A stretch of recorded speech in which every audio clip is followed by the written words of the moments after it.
Et bonsoir Marine Tondelier, merci d'être là. Vous faites donc perdre du temps à la France, c'est ce que vient de dire Sophie Primas.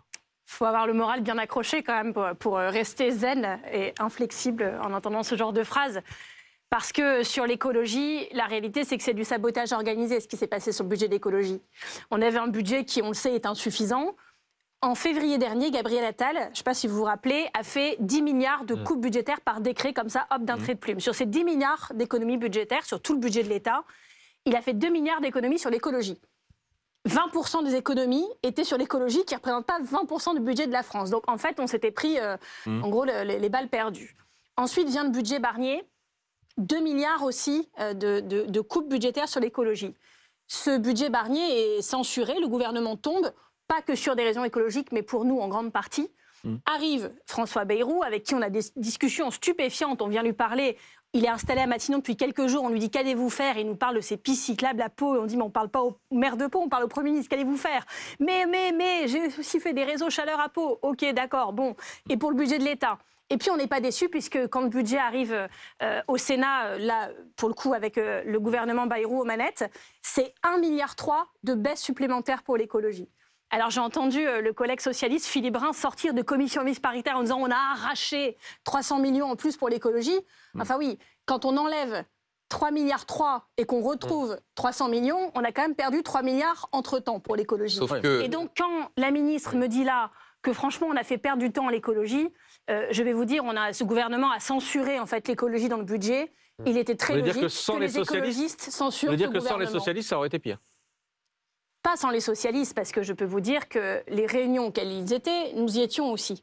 Écologistes, socialistes et communistes. Et pourquoi vous n'êtes pas allé jusqu'au bout, justement, vous? Parce qu'on se moquait de nous sur l'écologie et qu'à un moment, ce qu'on pouvait obtenir, nous l'avions obtenu. Moi, je ne regrette rien de ce que nous avons réussi à arracher, non pas comme victoire. Il n'y a eu aucune victoire et aucune avancée sociale, comme j'ai pu l'entendre ce soir. Donc, attendez, donc quand Boris Vallaud vient sur ce plateau à votre place et revendique un certain nombre d'avancées concrètes, c'est quoi? Il ment, il se trompe, il enjolive la vérité pour justifier sa non-censure et on peut le comprendre. Mais vous avez un gouvernement Barnier puis Bayrou qui font des dizaines de choses atroces pour les Français. Atroces. Sur ces dizaines de choses atroces pour les Français, on parvient. Et je pense qu'on a bien fait parce que toute chose qu'on arrache, c'est toujours ça de gagner pour les Français, ou en tout cas de non perdus. Voilà, par exemple, les 4000 postes à l'éducation nationale qui devaient être supprimés ne sont plus supprimés. Ça, c'est les socialistes. Mais est-ce que ça avance? Non, ce n'est pas les socialistes, c'est des réunions auxquelles nous étions également. Nous avions fait cette demande, tout comme sur le déremboursement de certains médicaments, tout comme sur les 3 jours de carence pour les fonctionnaires. C'est des choses qui devaient être dans le package des trucs durs pour les Français, qui devaient être sur la table aussi, qui en ont été retirés. Donc ça a servi de discuter? Oui. Et nous y étions. Mais ce sont des non-reculs. Des non-reculs, des choses qu'on a évitées, c'est-à-dire qu'on s'est interposé socialement entre ce gouvernement et les Français, ne sont pas des avancées sociales. Mais Marine Tondelier. À quelqu'un qui s'intéresse à l'école, on dit on va peut-être supprimer 4000 postes. Peut-être que finalement on ne les supprime pas. Rien n'a avancé. On aura quand même les classes les plus chargées d'Europe. Et ça a été indiqué aussi ce soir. Le budget de l'éducation, l'argent n'est pas mis en plus pour récupérer ces postes. Donc l'argent sera pris ailleurs sur le budget. Il y a 2 types d'arguments, Marine Tondelier. Il y a la question de ce qui a été obtenu ou de ce qui est moins pire que si c'était pire. Et puis il y a l'argument de la stabilité, il fallait un budget, dans les collectivités, dans certaines entreprises, les budgets d'investissement étaient gelés en attendant que la France soit dotée d'un budget. Oui. Ça s'appelle du chantage. Oui, mais sauf que c'était... sauf que bon... Non, mais ça veut dire que vous n'avez jamais entendu... Pourquoi on n'en ferait pas? Vous n'avez pas entendu, je ne sais pas, vous peut-être à Hénin-Beaumont, certains députés écologistes n'ont pas entendu dans leur cérémonie de vœux des administrés, des chefs d'entreprise, des élus locaux dire « c'est pas parfait, mais on a besoin d'un budget ». Aujourd'hui, ce soir, il y en a un. Mais bien sûr que tout le monde a peur. Et je peux vous dire que les députés écologistes qui, ce soir, ont voté la censure, ne l'ont pas fait par plaisir. Ça ne fait plaisir à personne sur nos rangs. Et n'en retirent aucune fierté. N'en retirent aucune fierté. Je veux quand même rappeler que cette politique, que ce soir, on décide, l'Assemblée nationale décide en ne censurant pas ce gouvernement de les laisser continuer, a été désavouée par les 2 manières les plus cash dont on peut le faire dans la Ve République. La première, c'est les urnes. Ils ont perdu les élections. Et la deuxième, c'est la censure de la représentation nationale, ce qui n'est pas arrivé tant de fois que ça dans la Ve République. Et malgré ces 2 désaveux cinglants, ils continuent et même ils accélèrent. C'est-à-dire que le budget Barnier qui a été censuré, on est reparti de ce budget Et on a refait des coupes sur tous les budgets. Sur le sport, enfin, au Sénat, les amendements du gouvernement qui arrivent sur le sport pour que Teddy Riner et Léon Marchand, dont on a tous applaudi ce midi, cet été, les performances sportives, mais dont on sait bien que leur vie, c'est pas de faire de la politique. S'ils sortent de leur réserve, s'ils sortent leur smartphone pour faire des posts sur les réseaux sociaux pour condamner ça... Donc c'est une faute des socialistes. C'est une faute des socialistes de ne pas avoir censuré. Je pense que les socialistes ont eu peur. Ils ont peur parce que ce chantage, ça marche. On a un gouvernement qui a quand même décidé, accrochez-vous, de mettre fin sur le face... Ils ont peur de quoi et de qui, pardon? Parce que vous en dites trop au passé. Parce que ce gouvernement a mené une bataille en mode on va vous supprimer les trucs dans votre vie, les Français, ça va être de la faute de ceux qui ont voté la censure et de ceux qui ne veulent pas un budget. Sur le pass Ils ont culture, eu peur de l'opinion publique. Tout d'un coup, le pass culture, on a expliqué aux gens qui voulaient le toucher, on ne peut plus, c'est de la faute de la gauche qui censure. Les services civiques à tous les jeunes, les 100 000 jeunes, on ne peut plus, c'est de la faute de la gauche. C'est ça qui a été expliqué. Mais ce n'était pas vrai. C'était pas vrai. Je suis sûre que sur plein d'autres dépenses, d'ailleurs, des solutions ont été trouvées. Comme par hasard, sur des dépenses assez emblématiques, assez symboliques, assez aimées des Français et très, très populaires, très connues. Voilà, petit pistolet sur la tempe pour le pass culture, petit pistolet sur la tempe pour les services civiques. On voit bien quel jeu a été joué aussi par les gouvernements. C'est un jeu de chantage. Tout comme je rappelle quand même que... Mais pourquoi ça a fonctionné auprès du Parti Socialiste et pas auprès de vous, par exemple? C'est ça que je ne comprends pas. Parce que je pense que le Parti Socialiste avait cultivé cette image de parti crédible, de parti responsable. Mais enfin, à un moment, il faut aussi se battre, vous voyez. Et je pense que... Moi, j'étais aux mêmes réunions qu'eux. Il y a des choses qu'on a obtenues ensemble et encore une fois, tout ce qu'on pouvait sauver, il fallait le faire. Mais de là à dire on a obtenu des victoires, 300 millions en plus pour l'environnement, non, c'est moins 3 milliards. Vous voyez, ça m'a un peu énervé parce que j'ai eu l'impression à la fin qu'on en faisait un peu beaucoup, quoi. Marine Tondelier, pas grand-chose. Pour aller sauver le radeau de la Méduse. Est-ce que ce que vous dites là vaut ce que l'on va voir? Tweet ce soir d'Olivier Faure, le patron du PS, qui dit viendra sans doute le moment des excuses, en montrant cette image, ce montage réalisé visiblement par la France Insoumise. Je dis visiblement, il y a le logo de la France Insoumise, où on voit les visages de Marine Le Pen et d'Olivier Faure, où il est écrit « Les nouvelles alliances ». Que voulez-vous que je vous dise? Je ne sais pas. Mais je pense que vous savez ce que je vais vous dire. Boire un peu d'eau. Ils vont trop loin? Moi, ça me fend le cœur, comme je pense plein d'électeurs qui ont voté pour le nouveau Front Populaire et qui, voilà, qu'on se donne en spectacle sur les réseaux sociaux. Donc moi, je peux avoir des remarques, des questionnements, des doutes sur ce que font les insoumis et les socialistes. Mais tout en me disant toujours, c'est normal puisque je suis écologiste, qu'ils sont insoumis et qu'ils sont socialistes. Donc oui, des fois, on ne va pas, même si on a le même objectif à la fin, on ne va pas prendre les mêmes orientations stratégiques. Parfois même, on ne va pas trop se comprendre.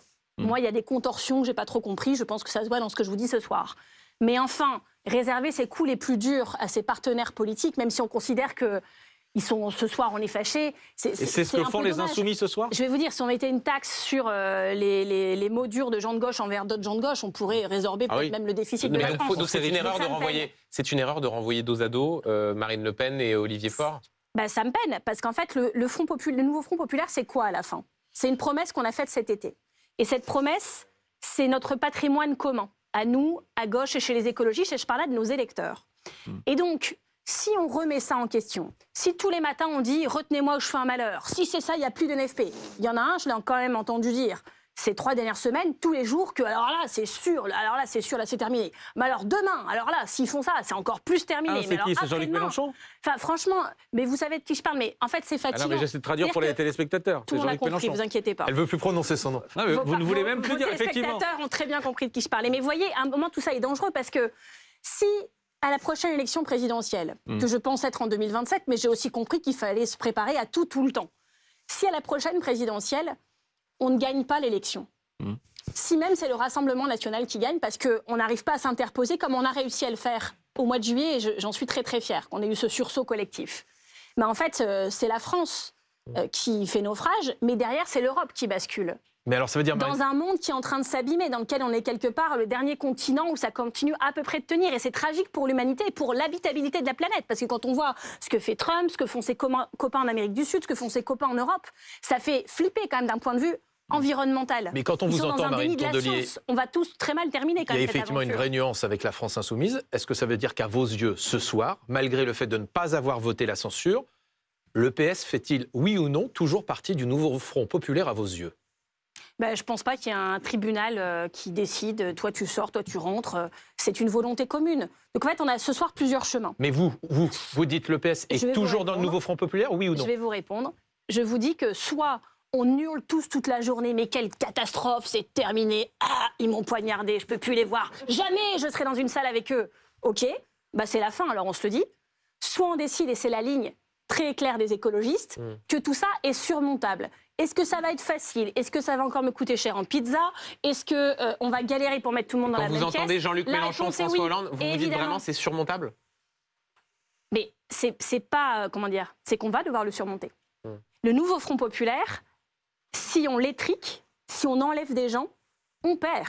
On condamne la France et les électeurs de gauche, écologistes, et même ceux qui ne votent pas pour nous, mais qui ont quand même intérêt à ce qu'on gagne un jour, à ne jamais connaître ces moments-là, à ne jamais connaître l'application de notre programme et un espoir un peu que ça aille mieux dans leur vie. Sur le nouveau Front populaire, dans le communiqué de presse, la France insoumise donc dit interruption du nouveau Front populaire et dit dès demain, nous allons aller à la rencontre, susciter des discussions avec les partenaires. On a déjà discuté dans la loge de BFM ce soir. Avec Manuel Bompard, bon, c'est un début. On n'a pas besoin de se faire un courrier pour dire sur les réseaux sociaux, je convoque qu'on va se parler parce que je l'ai écrit sur Twitter. On se parle. Est-ce qu'il pourrait y avoir un nouveau Front populaire sans le Parti socialiste? Ce que visiblement souhaite la France insoumise. Bah, le nouveau Front populaire, c'est 4 forces politiques. Donc c'est pas sans le PS. C'est plus le NFP. Et je vois d'avance tous les plateaux télé pour dire non, c'est lui qui a commencé, mais non, c'est lui. Et c'est moi qui garde le logo. Attends, je t'attaque en justice si tu le mets parce que moi, je vais le mettre aussi.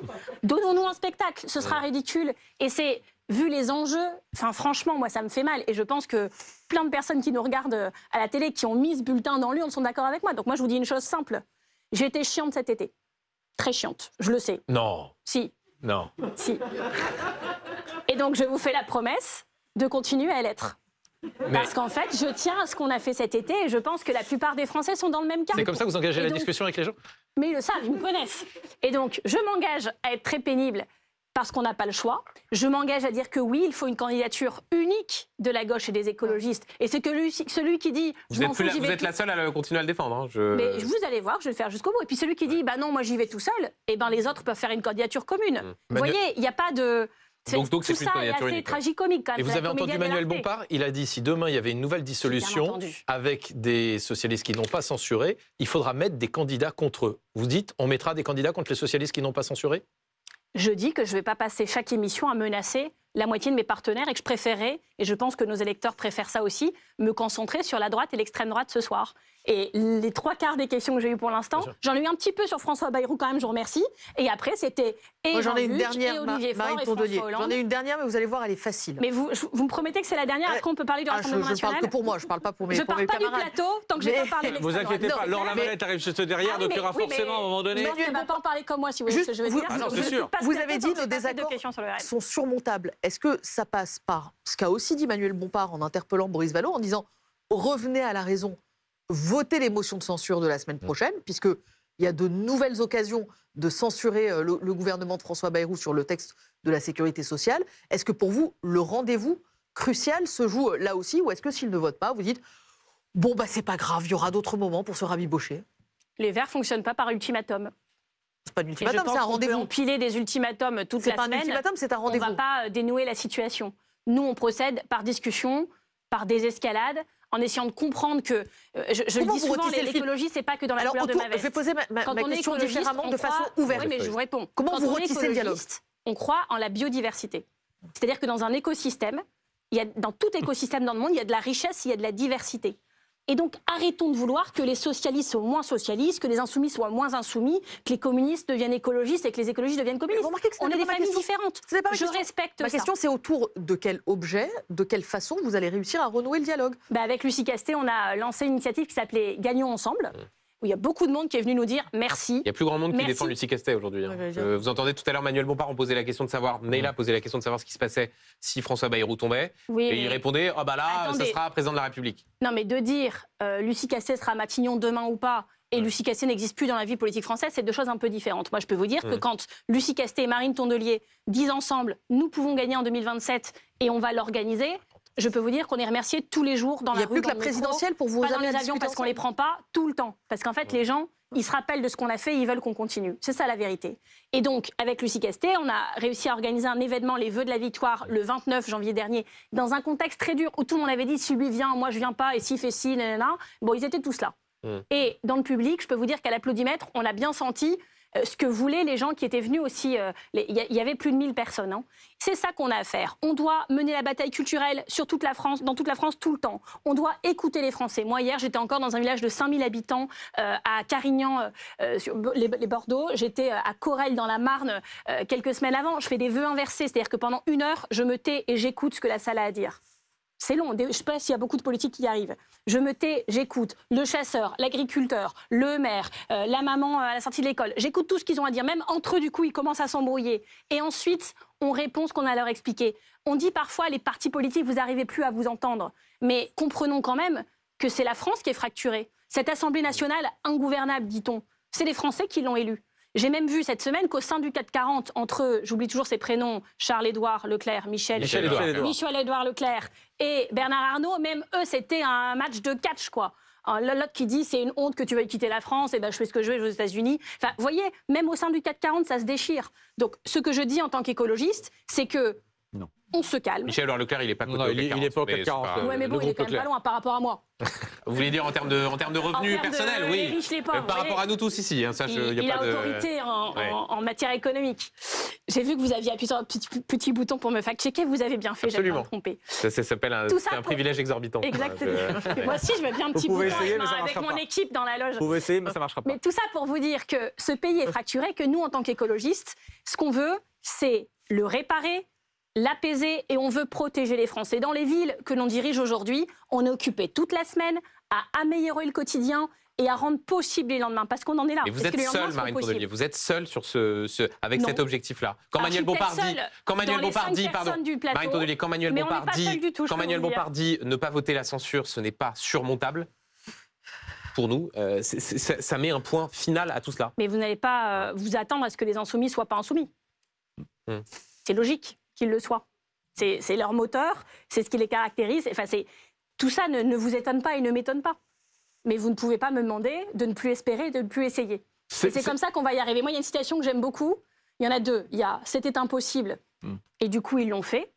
Ça raconte très bien cet été d'ailleurs. 27 sondages sur 27 qui nous disent que c'est pas possible. Et si vous aviez demandé à Manuel Bompard et à François Hollande 2 jours avant le 9 juin si on allait faire des listes ensemble 3 jours après, vous aurez dit qu'est-ce que c'est que cette question Bien sûr que non. Ça, c'est la première citation. Et la deuxième citation que je vous offre, elle est sur mon bureau, je la lis tous les jours, c'est « Celles et ceux qui pensent que c'est impossible sont priés de ne pas déranger ceux qui essayent. » Bon, bah moi j'essaye, voilà.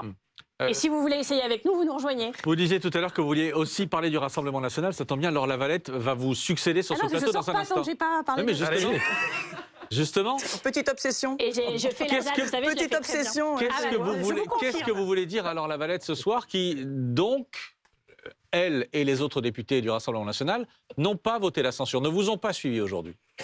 Eh bien, moi, j'ai entendu la porte-parole du gouvernement, voyez-vous, remercier le Rassemblement national. Et donc, j'ai trouvé ça très éclairant, parce que je me rappelle des élections législatives et toutes les élections d'avant, où c'était oui, gna, macroniste, UMPS, je sais pas quoi, tout le monde ensemble, et nous, on est les meilleurs tout seuls. La vérité, c'est que le Rassemblement national ment à ses électeurs. Ils leur disent, nous, on vous défendra jusqu'au bout, on est pour ci, on est pour ça, mais à la fin, sur les retraites, ils ne se battent pas jusqu'au bout, sur le pouvoir d'achat, ils ne se battent pas jusqu'au bout, et ils laissent passer ce budget en sauvant la mise, en fait, en servant de béquille à ce gouvernement de Bayrou, de Barnier, enfin tous ensemble, c'est toute la même équipe. Et donc, je pense que les électeurs du Rassemblement national sont un peu troublés ce soir et qu'ils ont raison. Parce que l'hypocrisie de ce parti, éclate un peu au grand jour. Et c'est en fait un parti qui n'est pas anti-système. C'est un parti qui est en soutien des plus riches, des milieux économiques, qui l'a toujours été, et qui cherche tellement sa crédibilité que ce soir, il se couche aussi. Et donc, à la fin, il n'y a quand même plus beaucoup de monde dans ce pays pour défendre les choses. Et je vais vous dire une dernière chose. Juste, vous dites le RN se couche? Bah oui. Et les socialistes, ils font quoi? Ah bah, je suis pas d'accord avec ce qu'ils ont fait. Mais ils se couchent aussi ou pas? Ah bah, je pense que j'ai été claire au début de la non, mais parce que vous n'utilisez pas les mêmes termes. C'est marrant parce que même quand je parle du RN, vous revenez sur les socialistes. Non, mais c'est marrant de voir, Marine Tondelier, qu'il y a deux partis qui ont pris la même décision. J'en ai parlé un quart d'heure, vous savez ce que j'en pense. Mais vous n'utilisez pas les mêmes termes. Bah, demandez à votre oreillette, ils vous remettront le. Non, mais vous n'utilisez pas les mêmes termes. On va demander la barre et vous n'utilisez pas les mêmes termes. Dernière chose que je veux dire, parce qu'on a l'impression que les Français, puis vous-même, enfin tout le monde, on se dit, bon allez, on en a marre, ce budget est passé, on passe à la suite. Un budget, quand il est voté, il est cranté. Il sert de base pour la suite. Quant à l'automne, on va discuter du budget pour 2026. Quand on dira un peu plus de ci, un peu moins de ça, ce sera par rapport à ce budget dont on n'a jamais voulu. Sur l'écologie, quand on dira, si par miracle on dit c'est stable, bah, ce sera en fait moins 3 milliards. Si pour les postes de profs, on dit on n'en crée pas, bah, vous voyez, en fait, on part du référentiel de cette année qu'on conteste. Et donc, laisser passer ce budget, c'est entériner pour les années suivantes que le référentiel, maintenant, c'est celui-là. Et je pense que c'est tragique, oui. Voilà. Merci Marine Tondelier d'avoir été avec nous.